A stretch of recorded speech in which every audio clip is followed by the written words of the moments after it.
Hey, yo, what's up? It's your boy, sir, of the 2020 Podcast, LLC. Please say the LLC. And before you listen to this episode, I just got to let you know, I need you to stop what you're doing. Go to blkrenaissance.com, and I need you to shop for the culture.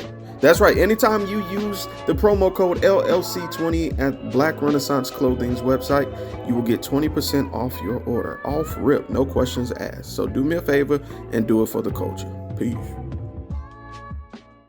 Hey, this is KJ, and I have a question for you. When was the last time you got something nice for yourself? That's what I thought. So why not visit www.theblurredsyndicate.com and get something that will help you express who you really are. They've got shirts, mugs, purses, mouse pads, and even aprons for the grillers of the family. So, if you're a fan of anime, pro wrestling, or hell, even the Golden Girls, the Blurred Syndicate has got you covered. Also, if you use the code LLC20 at checkout, you'll get 20% off your order. So what are you waiting on? I got mine. Come get yours. And remember to join the BS.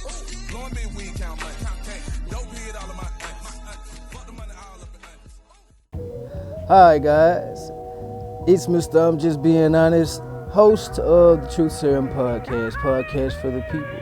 You can find me on Spotify, Anchor, and Buzzsprout. More networks coming soon. Happy listening.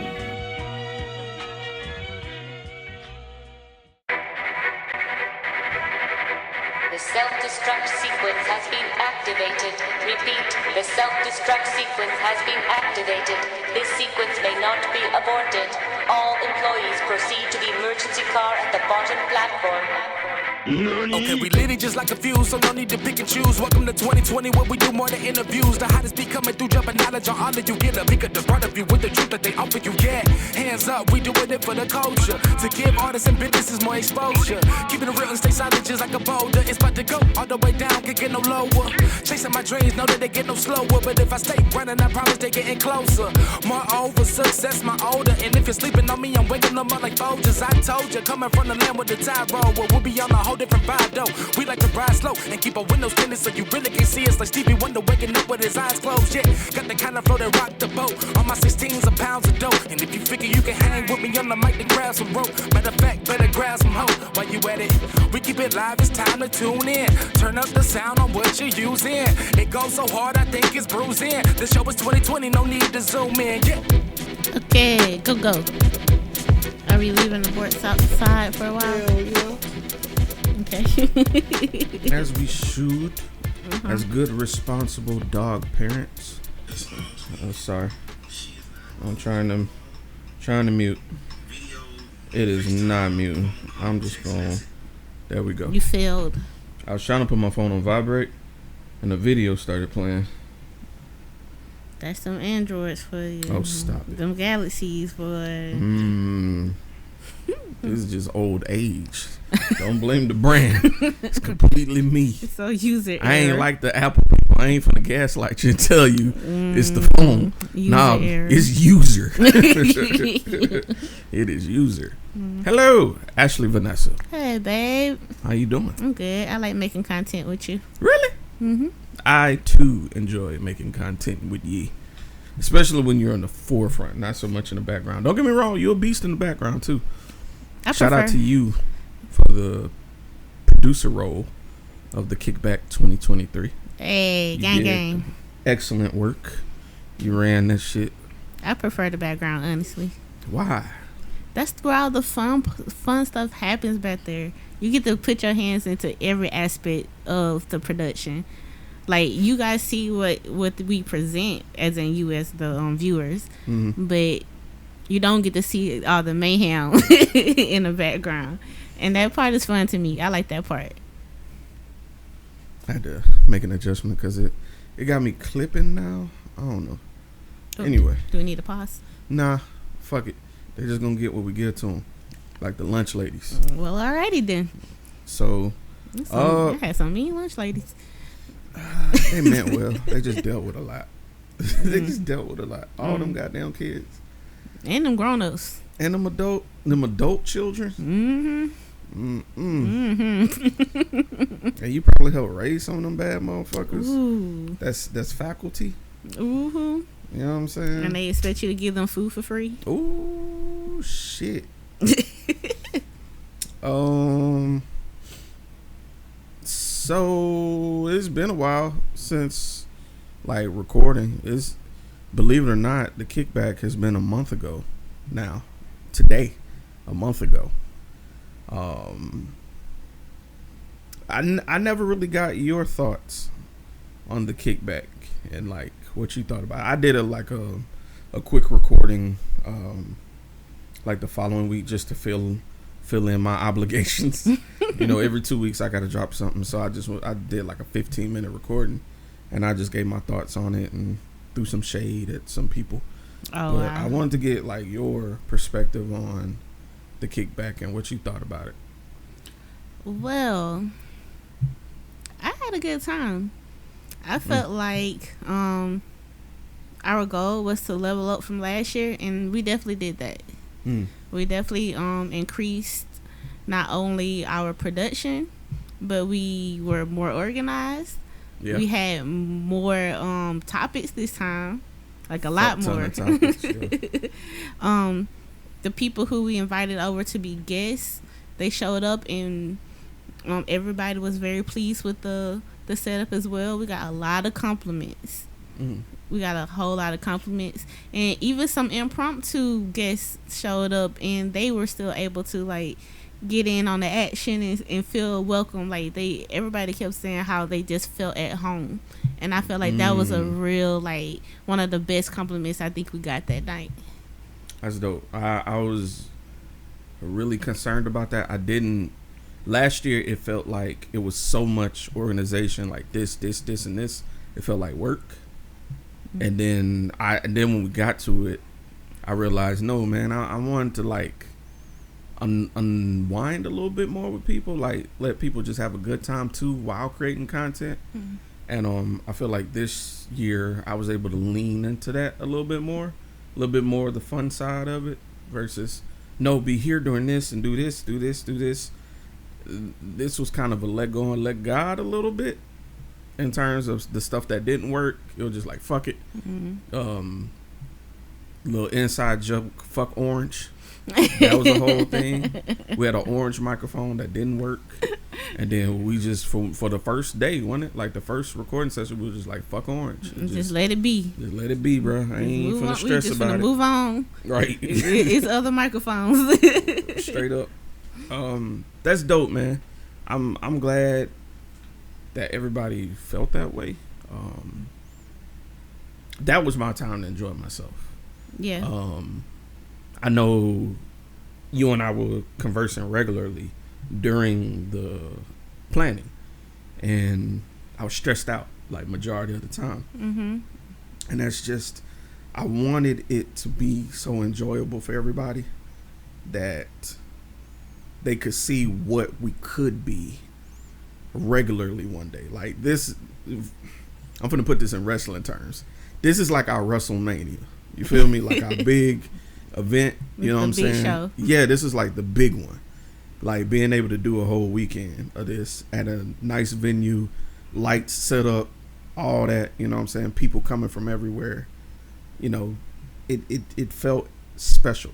You know what I'm saying? And I get to peer into like the future a little bit of what I see 2020 being able to do.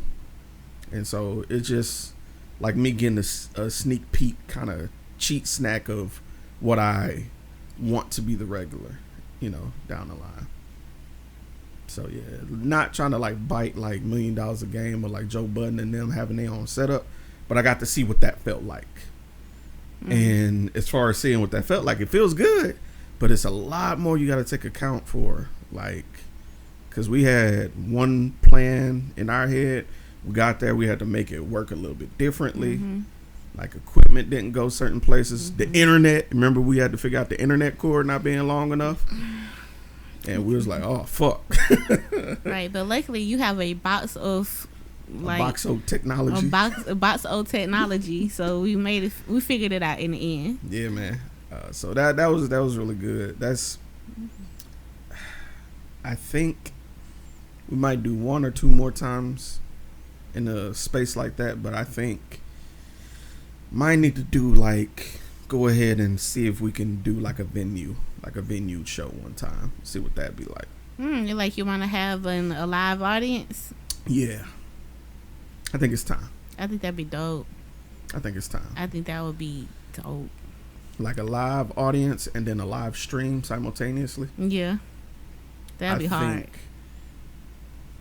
2024, you know, we'll enjoy, but 2024, we'll see about that. Okay then. You know what I'm saying? Y'all heard it here. Lofty goals in the works. I mean, we gotta plan. You gotta have accordingly. something on that vision board, cuz. For sure. I think it's more than possible. I think it's more than doable. We just gotta make sure that we put in our P's and Q's so that when the time comes, we're not,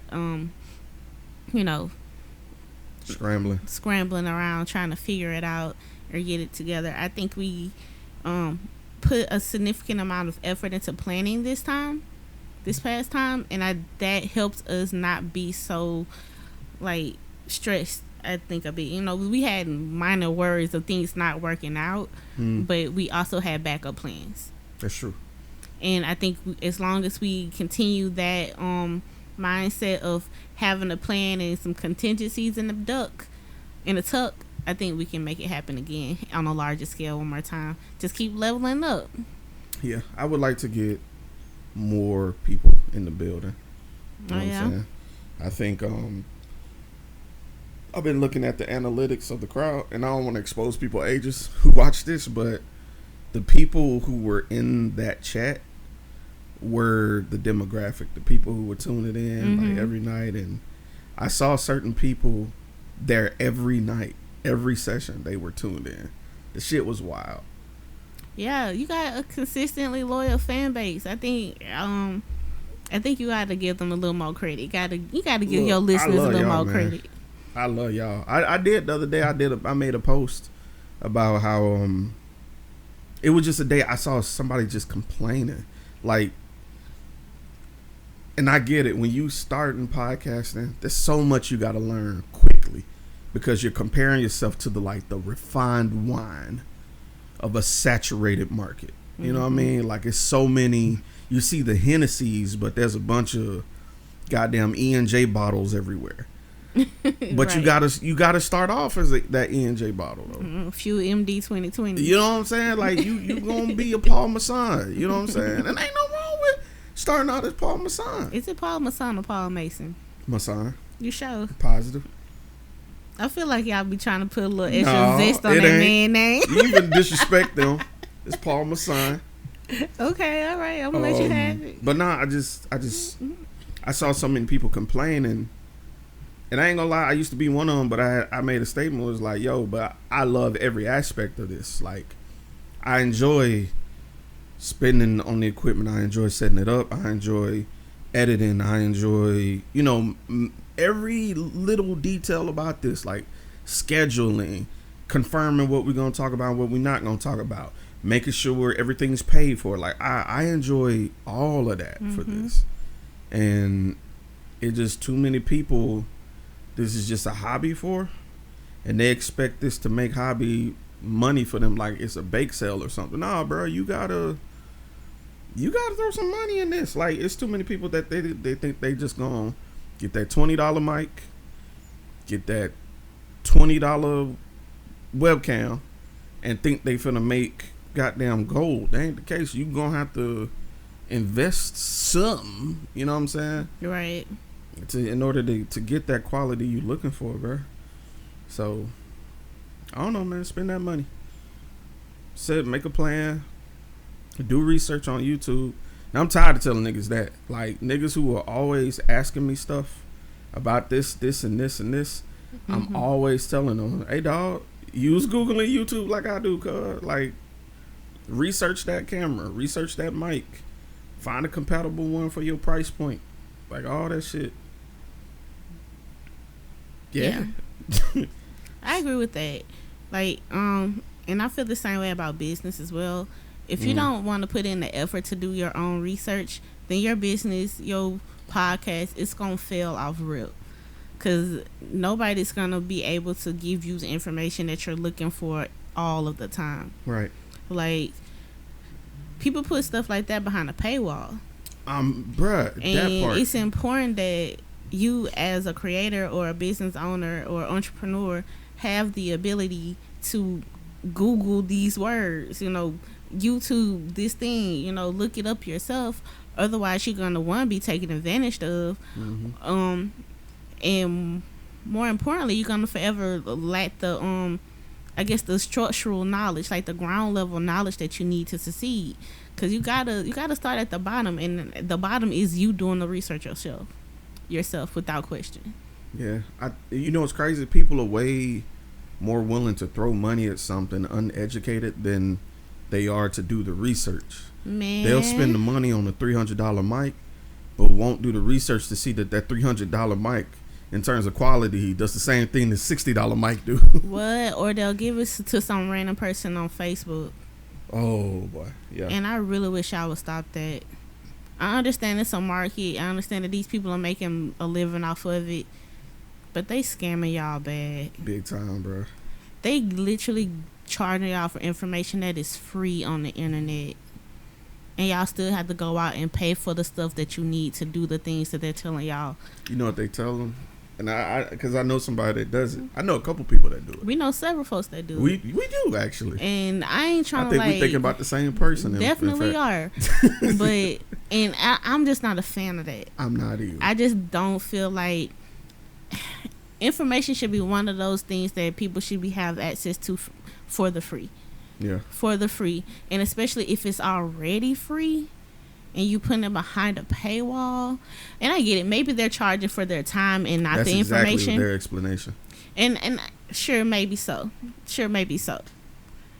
But still, I don't know. To me, it feels grimy. What I did, because at one point I did let somebody pay me for my information, and it felt grimy.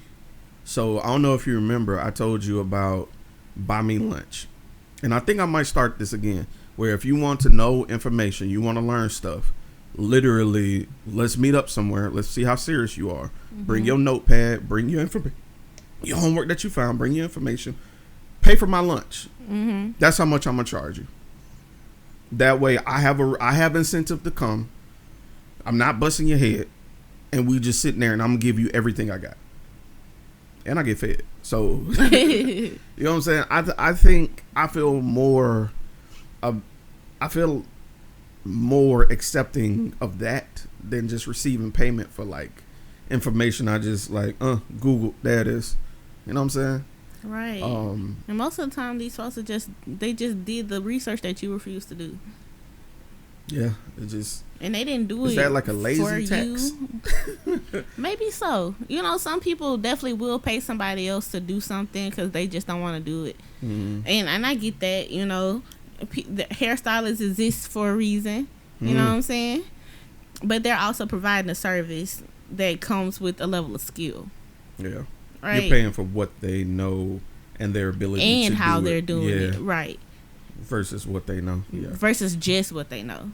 Because a consultation is something else, boy. Especially when the information $300 for a consultation. Man, and I was y'all watching. Be giving them this money. I saw somebody. They was on Facebook. They do they listen to your music on live, bro. They get like 1, 2 viewers, 1, 2, 3 views. Not trying to throw shade, but they charge people $50 to come on there to play their song. That's craziness. $50, and they only getting like 1, 2, 3 top viewers. Might have been 5, but they charging people $50. They made a post, come interview with us, $50. I'm like, yo, I do this for free, bro, for the love of you. And you know what's crazy? This person ain't a black person, and it's for hip hop, and that really made me feel away. So it's like you a guest in our culture, and you. Whatever. Well, some people don't agree with that whole guest in our culture narrative. That shit wild. Some people don't agree. That shit wild. I think it's insanity, but hey. That shit wild, bro. I can't come up and goddamn. No, I ain't gonna get into that. No. No. We should, because You honestly, can't motherfucking go. I feel that way wholeheartedly. I can't go into what's that shit called, river dancing school, and just start disrespecting they shit, charging like, I'm gonna teach you the quick way of river dancing 101. Do videos on TikTok without somebody pull it to me aside and be like, yo, why are you doing that to our culture? You're making it seem cheap. And that's exactly what, because they are. For your profit. Like, this is my culture. They wouldn't be wrong for checking me. It's weird to, and maybe because I ain't gonna lie, I do blame a bit of because as a Black American, especially when it comes to Black American culture specifically, I feel like our OGs did so much to sell our culture, not sell out, but sell and market and make money from it. Yeah, that everybody on this planet thinks it's okay that they have access to every aspect of our culture. And because they feel like it's okay for them to have access to it, they don't mind like bastardizing something, disrespecting something, saying things that are crazy, or just straight up being like they don't have a culture, because we've made it so easy for everybody to access it and everybody participate in it that they're taking it for granted now, and that's all around the world. And I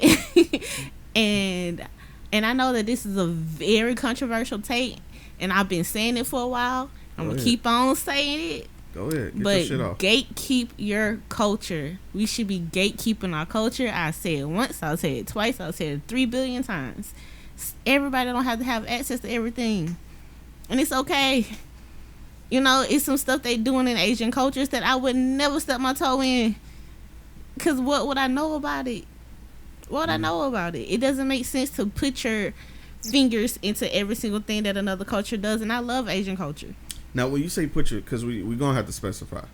When you say put your fingers into it, you mean in sense of not necessarily enjoy, but you mean like try and take part in. Yeah, like partaking into it in a way that... Because we some weebs, you and I. Of course. But partaking in a way that... how do I explain? Not just monetarily, but in a way that shows that you're ignorant of where this thing comes from. Okay. Like, let's say Hindu culture specifically. Okay. Because even though like the garbs, the traditional wear, the jewelry, all of that stuff is beautiful, right? Okay. And I think it's gorgeous. And if you go over there, they will have no problem with you wearing their things as long as you understand where it comes from, right? It's way different if I'm here in America as a Black American girl is dressed in the garb with the little, the symbolisms and the jewelry and the dots and all of that, and I don't know what any of that is about. Yeah. And now I'm on the internet telling people, well, this is how you do this and this is how you do that. This is Indian culture. I'm not Indian, but Hindu culture. This is, and send me $25 and I'll send you one of these. Yeah. I'll send you a hijab for this. I'll send you these bangles that are traditionally Hindu. People will look at you like you're insane, but people all around the world participate in Black American culture in that same manner, and they make money from it regularly. Yeah.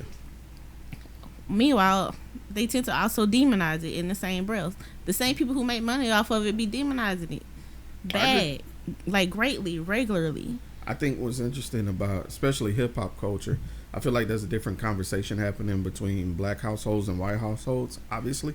But I think the number one thing is, I think Black households think that hip hop is us. We exude hip hop. We dress, we eat, we live, we listen, we speak. Correct. Hip hop. Indeed. Which is true. Mm-hmm. White people understand that Johnny can be hip hop up to a point. He knows when to cut shit off. You know what I'm saying? Mm-hmm. That their parents will step in and be like, yo, that's cool and all doing that for the TikTok, but when you walk in this house, you tuck your goddamn shirt in, you straighten out your hair, you know what I'm saying, blah, blah, blah, because we got to get you this application to get you back into Harvard, or I got to make a donation to get you in. You know what I'm saying? Everybody that's non-Black, to be specific, non-African American. Right. I'm just saying, like, they are teaching their young who enjoy the hip-hop culture how far they can take that culture. You know what I'm saying? They're telling them like, yo, that's cool and all, but the buck stops here. But that's the thing, though. I think people, for some reason, they are separating hip hop culture from Black American culture. You can't. Hip hop is a product of Black American culture. Yeah. So, yeah, for us, it's like it's intrinsic to us. Hip hop is a reflection of Black people. We're not a reflection of hip hop. It's a very. It's not the. It's not. It's a reflection of our culture, our surroundings, our exactly. environment. So if people who are non-Black are participating in it, yeah, they can shut it on and off because it's not who they are intrinsically. Like their hip hop isn't imitating, the Asian b-boys. They're not imitating them. Their hip hop is showing you what's already happening on our streets, in our neighborhoods, in our culture already. Their hip hop artists are dressing how we already are dressing. Right.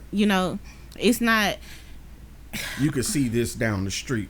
Exactly. And it's not a rapper. It's just This is over here. This is we are. This is us. Yeah. We're gonna do this with or without y'all eyes. Yeah.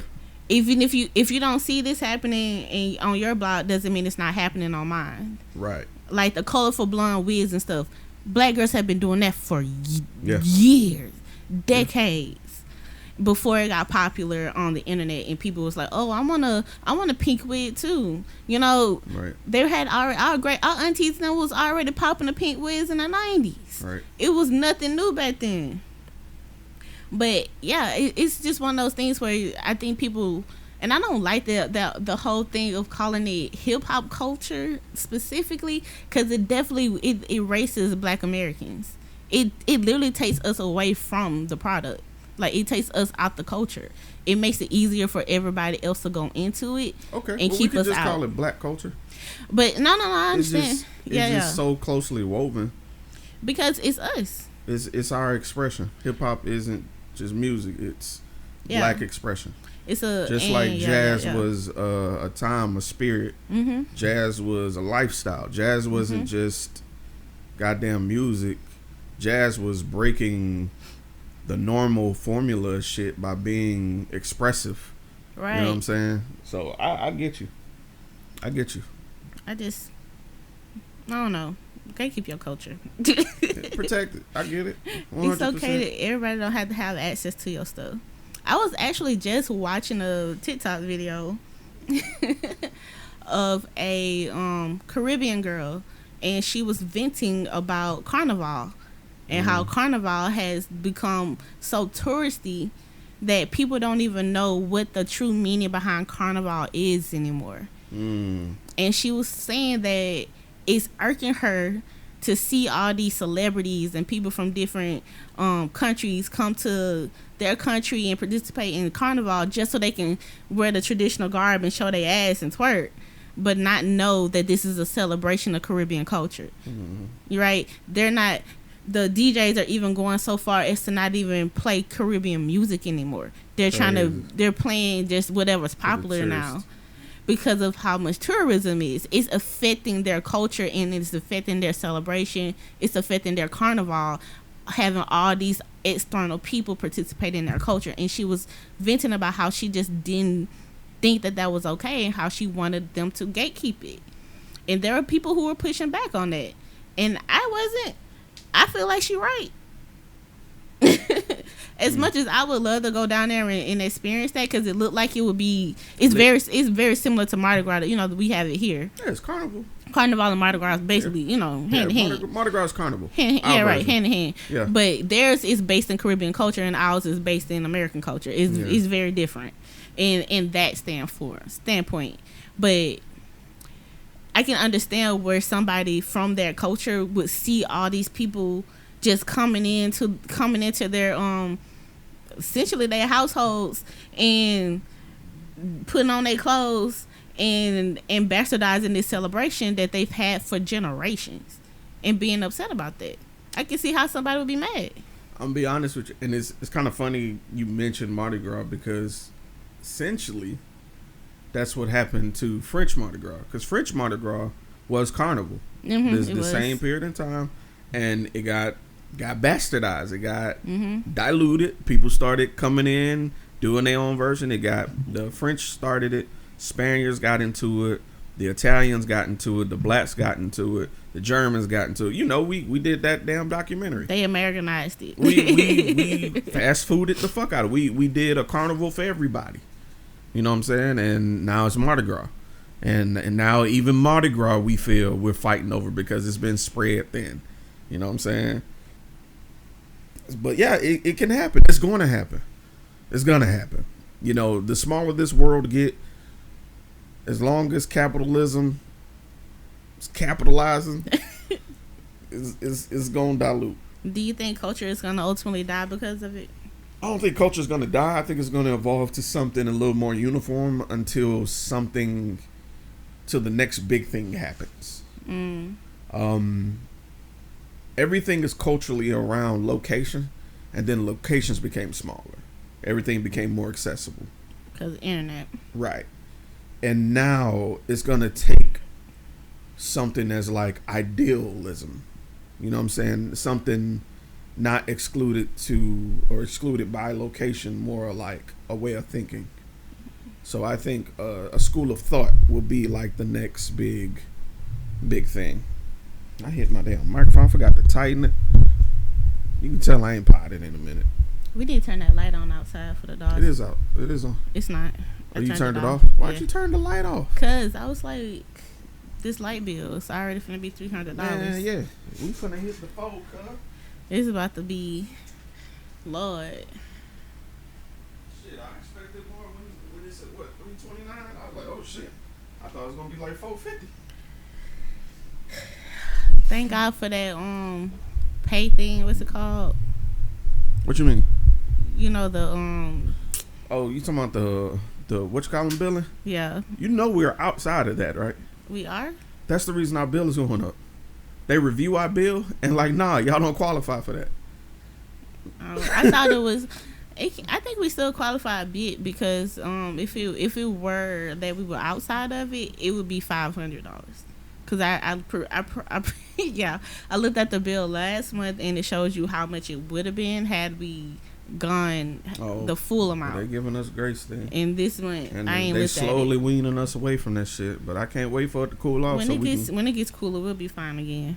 Because I miss $130, $140 bill. Man, it's they finna kick our ass this time. Look, when it get warm, you better put on some socks. I mean, when it get cold, you better put on some socks. They don't do the hot air the way that they do the cold air. Like, you know what I'm saying? Summer don't really hit the same way winter do when it comes to the billing. Nah. It won't be as bad. All I'm saying is better buy you some socks, cause I ain't turning on that heat for shit. I ain't wearing no socks. So serious. I ain't wearing no socks. Don't put your feet on me. You definitely finna turn the heat on. We gonna pay the bill no matter what. So you right, cause I like having power. You right. You sure right. I like charging my phone whenever I want to. Right. Period. You need this computer with the 3 screens. First off, I got 2. They're just really large. And the one TV that's a screen on the wall. That was for look. You even could tell people my setup. Shoot. Speaking of setup, I don't know. I'm just trying to use that as a segue. What's going on with the video you sent me? Oh, the gentleman. The gentleman's. Mm-hmm. So, young man on the TikTokers, right? That's where we getting all our content nowadays is TikTok. Yep. He got on TikTok and he had to vent essentially about his baby mothers. Mm-hmm. Long story short, his baby mom, I think, based on what I understand, he was complaining that his baby mother did not want to be involved in their son's life. Mm-hmm. And they've gone to court multiple times to, settle things and get some clarity on the relationship and the custody. And she outright said several times that she didn't want anything to do with him, the baby dad, or the child. Several times. And apparently he has tried multiple times to keep the communication and contact open with the baby mom. and it's just not working. He was literally at, I guess, outside her house, because it was supposed to be her week to keep the baby, and he was calling her, texting her, and she was not answering. So I guess he took that time out of frustration to just vent about the experience of trying to co-parent with someone who clearly did not want to co-parent, and just getting out how he felt about that.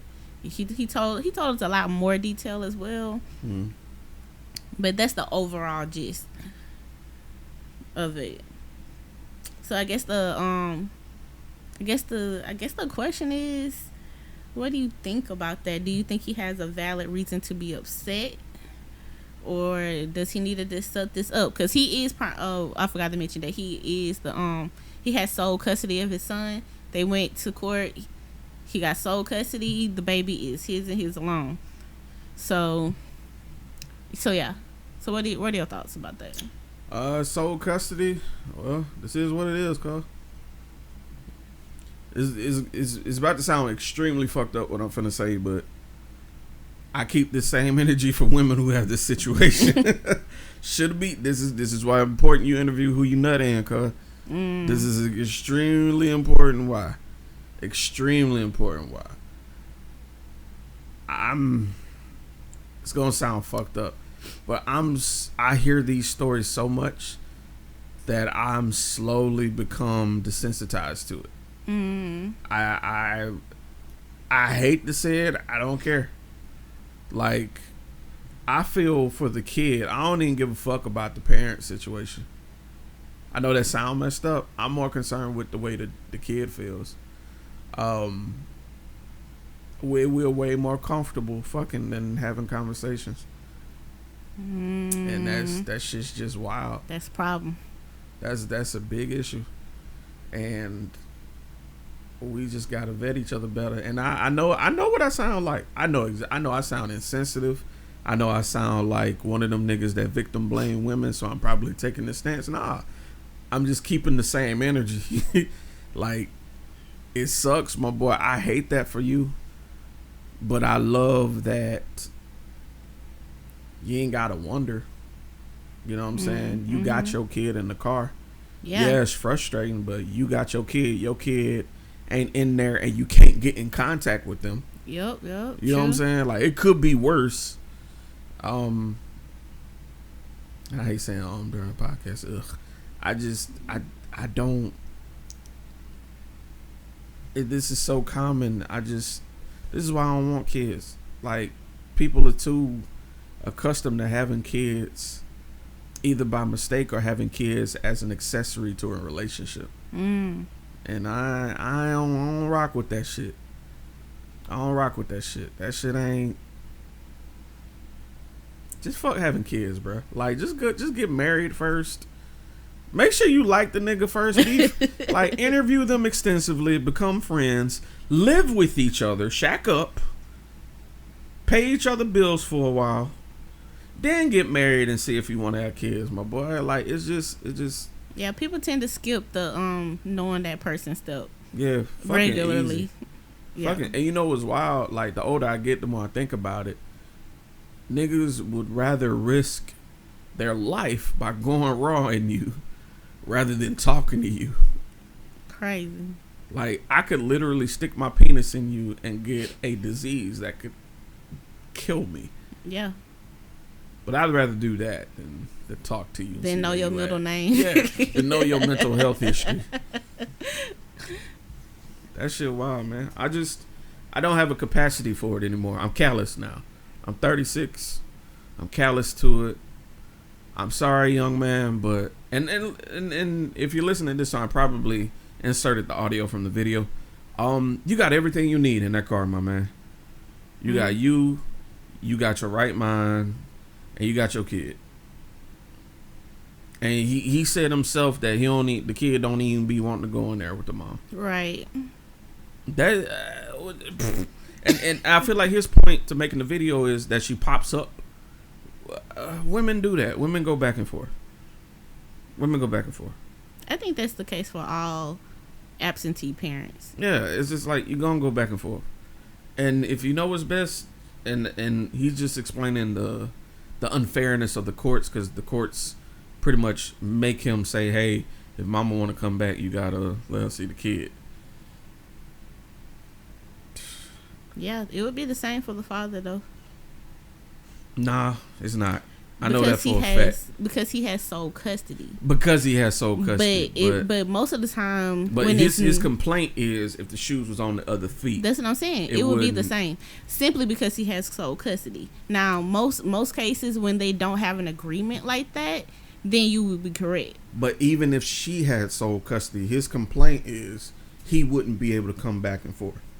Like if she says no, he can't see his kid. Right. But he also has that. I think he misspoke when he said that. Oh, because he also that's how sole custody works. Let me make it clear, and I'm sorry, I don't mean to cut you off. In Alabama, it's definitely different. It's women have way more sway when it comes to matters of the kids and the parent having. You know, people say that. I know for a fact. But the more I learn about that situation and I hear people experiences about that, it is not uncommon for the woman to not get custody and not be unfit. I think people are going off the fact that most people, most men specifically, are afraid of the court system and they don't show up to these hearings a lot of times. And so they don't put forth the effort that it would take in order to ensure that they had their rights, to be honest. I disagree there. Because, wait now.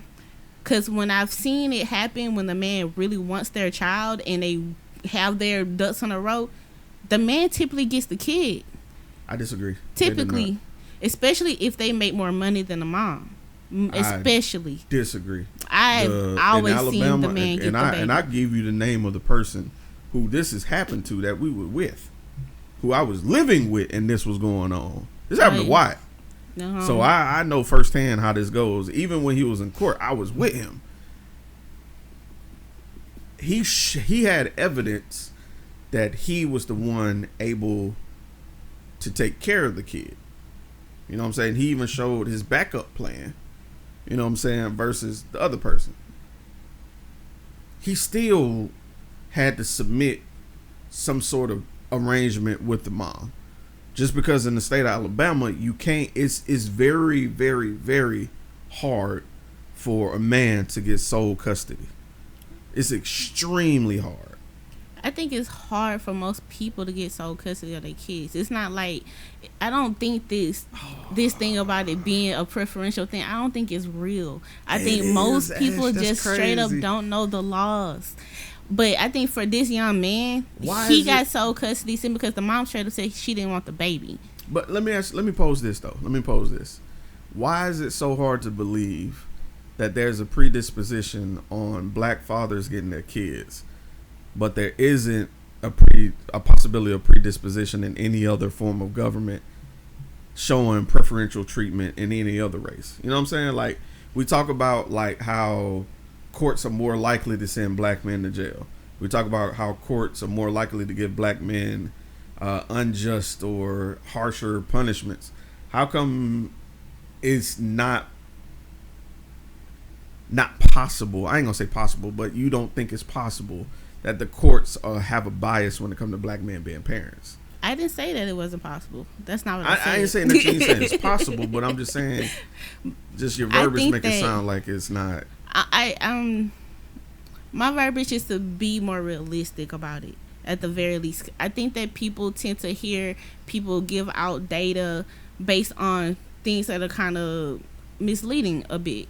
Like even some of the things that you just said, most of the times you are saying stuff that is comparing black men to other races of men. You're not comparing black men to everybody. Like you're saying black men, because if you're just talking about gender roles, black women also are more likely to go to jail than any other race of woman. Like you're not saying anything when you say that. You're just saying that black people are at the bottom of the totem pole and we already know that. Well, you were saying that it wasn't a thing. And I'm saying if it's a thing here, why isn't it a thing here? I don't think it's as bad of an issue as people try to make it feel like it is. because there are definitely women who do not have custody of their children because the man took full custody. It's normal. It's a thing that happens. I think that the vast majority of men who don't have custody of their kids, either one, do not want them, or two, they're ill-advised on this stuff from government. And let's be honest, people don't have their driver's license because they're afraid of going to jail. Like, stuff like that.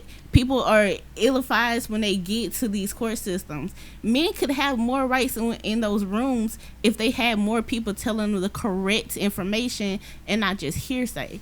That's all I'm saying. Okay. Certain things are the way they are because people are flooding people with misinformation. There are definitely, it looks like it's skewed toward black women because our black men don't know what rights they have.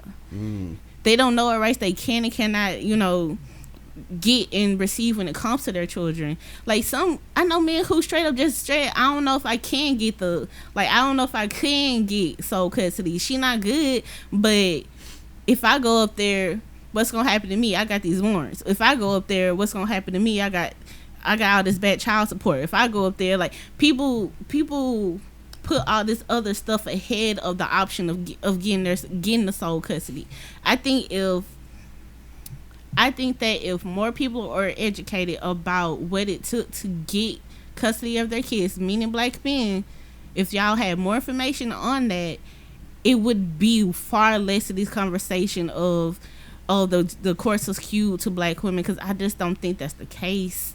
I don't think that's the case at all. I think that especially because I've seen it on other ways, like you said, that why still had to come together with the mom. That's normal.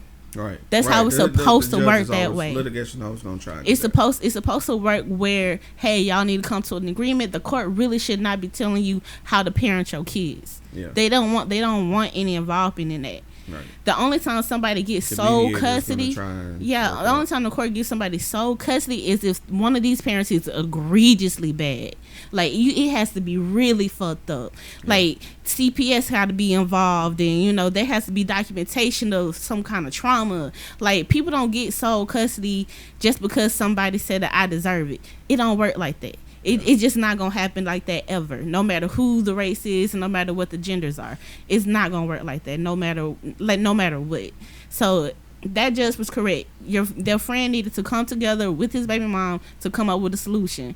Now, this young man said that he took his baby mama to court, not because he wanted the full rights to his son initially. From what I understand, he was going to court because she was trying to get the the child support to reduce or something. She wanted, I think he said she wanted like $1,500, and he went to court. He bought his documentation, got his paperwork together, and the judge only gave him $135. Right. So after that arrangement, I guess she decided that she didn't want nothing to do with him or the baby anymore. The man said, "Well, I want full custody, sole custody." She said, "Bet." And she walked away from them and him and the baby. So I think now he's seeing the consequences of his actions of what it's like to be a single parent. Like, you can't make her take the kid. You have full custody now. Sorry. It's literally your responsibility when you chose to do that. When you say sole custody, this is what it is. This is what it is. You are the full-time parent. She can show up whenever she wants, if she wants to. But you can also deny her access into your home. You can. Yeah. But she does not have to receive that child if she don't want to receive that child, because you are the sole parent. That's what sole custody means. So I think people just need to be a little more educated. And, pay your child support if you own it. Pay your child support if you own it. So in case you do want to get your kid in full from the spouse, or make some kind of arrangement, it won't be anything stopping you from going to court. You won't have to worry about getting put in jail over bad child support. And that's what niggas ain't going to court because they don't want to go to jail. And that's the truth of the matter. People are giving these dudes so much misinformation. They don't know what their rights are for real. Good point. That's all. I just don't think that it's as rampant as people like to make it seem. Black men definitely have disadvantages when it comes to the court system as a whole, but when you're competing with us within us in this system, I just don't think that either side has more leverage than the other side, especially if the man has significantly more money. Especially. All right, that's it, man. I was gonna talk about the Sha'Carri situation. I think we should. What's stopping you?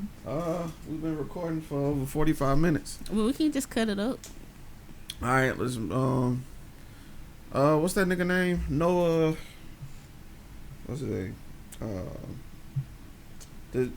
Basically the nigga said. Wait, first we gotta set it up a bit. I think it's Noah Lyles. Yeah, that's his last name. He's the Olympian. What sport is it? Is it track and field? Yeah, he track guy. This man said, "You know what hurts me the most is that I have to watch the NBA finals and they have world champion on their head." So, Noah Lyles is an Olympic track runner, track field, and gold medalist now. If I'm correct, I think 3-time gold medalist.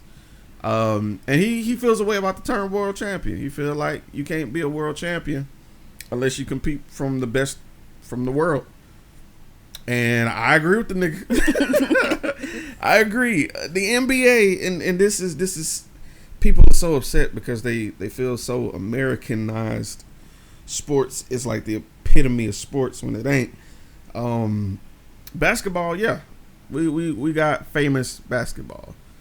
And yes, people from other countries come to our league to play basketball. It's because we pay absorbent amounts of money to do so. Mm-hmm. Right? There's publicity.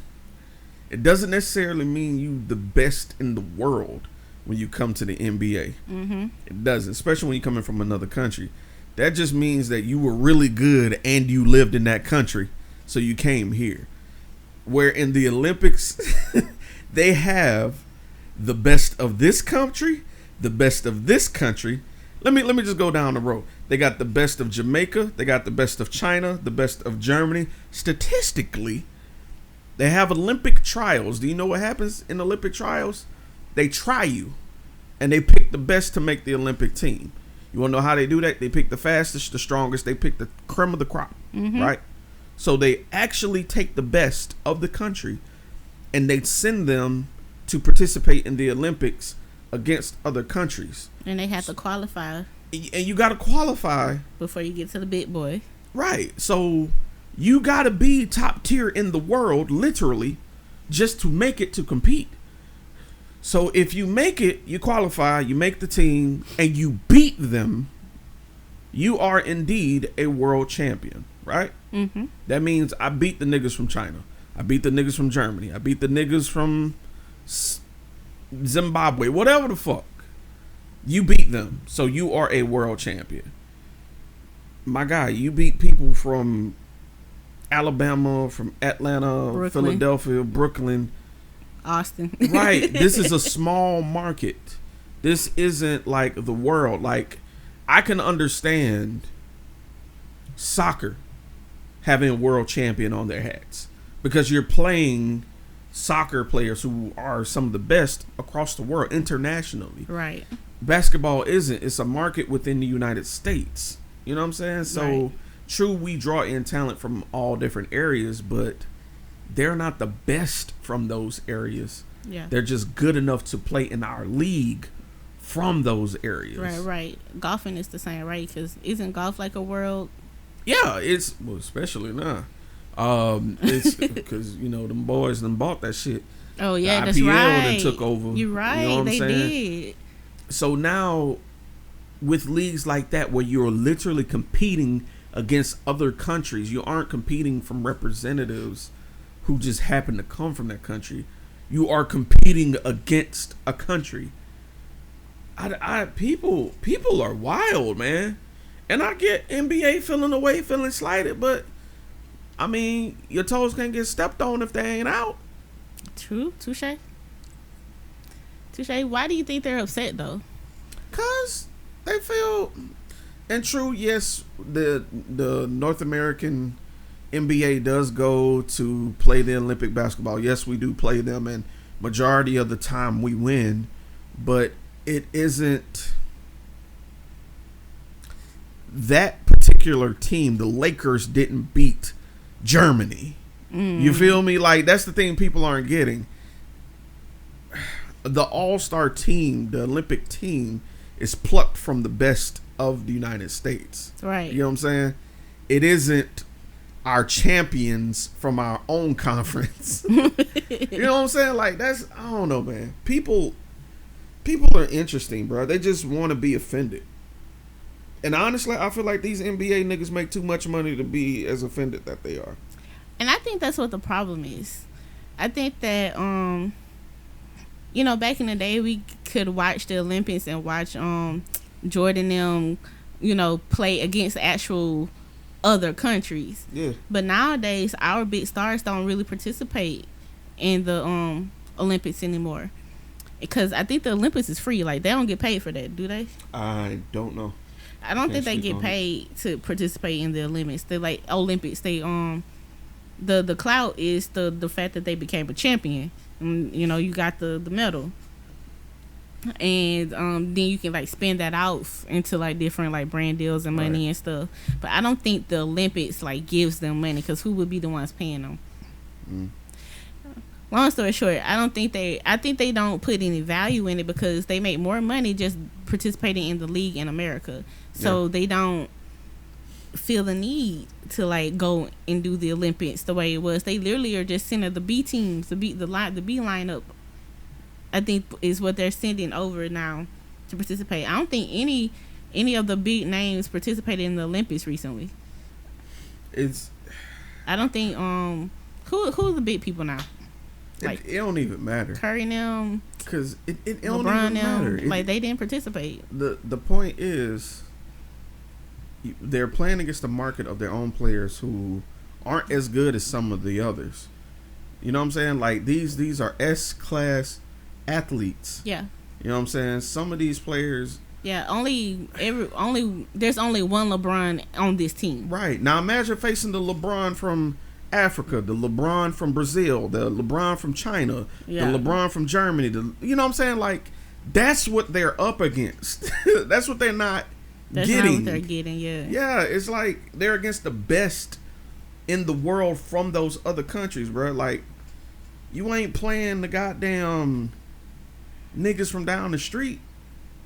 These ain't niggas who went from the D League and made it up and now they on the bench and you playing them. No, these niggas are here for this. Right. They train for this. Yeah. They are not them, bro. I also think, like, basketball is is a uniquely American sport, where other countries just don't participate in it that tough, for real. So it's not even that much competition for them, for real, if they were to like play on a global stage, for real. It's so popular. The NBA is so popular that the other leagues you really don't know about in the world. But there are all the other basketball leagues across the world. Okay. You know what I'm saying? People a lot of times retire from the NBA, go play in China. That is true. You know what I'm saying? That is very true. So it's not uncommon. Brittany Griner, hell, you know, she went to fucking Russia. Child. You know what I'm saying? So it's not strange. Right. It's not weird. It's just, why are we gonna sit here in front like it's the same? It's not the same playing ground, man. I don't know. Niggas just want to be offended. Yeah, I didn't think what he said was anything wild, but when I started seeing all the NBA players like be offended about it, I was like, oh, did he fuck up? Like, what am I missing? And some of the niggas that's talking, where's your ring? Oh, don't hurt nobody's feelings. I'm just saying, like, some of these niggas that are offended, where's your rings? Where's your ring? What have you done lately? Like, chill out, bruh. Chill out. Chill. Stop. Not saying that I got a ring and them niggas could whoop me, but I know that I'm not a world champion. Shit wild, man. You're a national champion. They should change it. Right. And that's okay. Fuck outta here. It's Like, all right. You ain't got everybody wants a participation award, bro. You ain't the best. It's all right. You just the best over here. Do you agree with the people saying that America feels like we're the center of the universe? Yes, this shows it. This 100% shows it. You know what it is? This is the equivalent of somebody finding out they're TikTok famous and not real famous. No, I'm being dead ass. You're YouTube famous. There's they know you American over here. athletes and there's world athletes. This is true. You know what I'm saying? And they just found out what they were. Yeah. I think, this kind of reminds me of that conversation where people were saying that Serena Williams was the greatest athlete in the world. And people were like, LeBron James. Yeah, and that's wild. And I was like, that's a little crazy. Right. Like, no disrespect to LeBron, but this is Serena Williams who's competed on the global stage her entire career. In Australia, China, Japan, against their best, bruh. Yes. Against their best. I don't understand the thought process of comparing. The fact that you're so good in America that you got to go to another country to find other people who are... To battle. Bruh, you did everything here. You beat everybody here. You beat everybody Your here. sister too. Your sister too. Ain't nobody else for y'all to fight. So we gotta go over here. This shit wild. I'm sick of niggas being mad. They was upset though. I ain't think it was no tea. Anywho, But he said what he said though. I agree with old boy. Shout out to you, Noah. Thank you for standing on your shit. Indeed. I do think it kind of waters down what it means to be an Olympic champion. If you get to be a national champion and say you the champion of the world, I don't think that's fair. Right. Now, national, I can accept that because of this nation of the United States. Yeah. They are. Indeed, they are. That's what the it world, should be. Let's not go that far. You know what I'm saying? Does not go, okay. Because I'm pretty sure there's probably some niggas in Mexico that could do some niggas in. Just saying. And congratulations to the USA because the Olympics they've been turning up. I haven't even been Olympicing. Like, we used to sit and watch that shit on like Channel 15 I when I did was a too, kid. yeah. And I didn't even know it was going the fuck on. I feel terrible. Shout out to you, Shakari. I know they hating on you. I remember you were an asshole kid, but you had just lost your mama. And you are still in your 20s, my nigga. So right. She's still very young. Like, bro, she's a kid. She was going through some stuff, Calm and the she just fuck needed down. to figure her life out. But she doing well. She got 2 golds and a bronze. You know what I'm saying? Hey, still that Go girl. off. And Noah said he 3-peated. You know what I'm saying? Miss Simone Biles breaking more records. ASB. More records. Okay. Pissing them niggas off. She was gone for like a year and came back and swept That the nigga tournament. got married at the she got married at the fucking courthouse and pissed everybody off. Right. How the fuck you gonna get married so low brow like that and come back and get some gold medals on their bitch ass? She was like, "This ain't even about you. This is about me and my husband." I love Gen. What Gen is this? Z? She's Gen Z, yeah. Shout out to y'all Gen Z niggas, man. I love y'all. Yeah. Y'all ain't falling for the stupid shit. I know. Keep it up. Let's Save get this out of here. world. Save us. Goddamn. My pension depends on you. Oh God. What pension? Ain't no such thing.